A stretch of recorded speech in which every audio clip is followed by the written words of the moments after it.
Party కార్యాలయంలో ఘనంగా ఎన్టీఆర్ జయంతి వేడుకలను నిర్వహించారు. ఈ కార్యక్రమానికి హాజరైన టీడీపీ ఎమ్మెల్యే అభ్యర్థి బోడే ప్రసాద్ ఎన్టీఆర్ విగ్రహానికి పూలమాలలు వేసి నివాళులర్పించారు.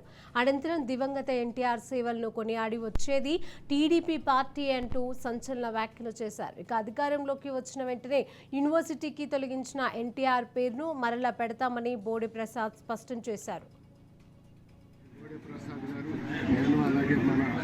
తెలుగుదేశం శ్రేణులందరూ కూడా ఉత్సాహపూరితమైనటువంటి వాతావరణంలో కేక్ కోసి ఎన్టీ రామారావు విగ్రహానికి దండ వేసి సెలబ్రేషన్స్ని అత్యుత్సాహంతో జరుపుకోవడం జరిగింది. ఎన్టీఆర్ అన్న పేరే వైబ్రేషన్, ఒక సంచలనం. రాష్ట్ర రాజకీయాల నుంచి దేశ రాజకీయాల వరకు కూడా మళ్ళీ ఆ మహానుభావుడు వెళ్ళిన తర్వాత దేశంలో ప్రతిపక్షాలని, కాంగ్రెస్ ఇతర పక్షాలని ఏకం చేసినటువంటి ఒక మహానాయకుడు అనేవాళ్ళు లేకుండా పోయారు. అటువంటి గొప్ప నాయకుడు పేద బడుగు బలహీన వర్గాలకు అండగా ఉండి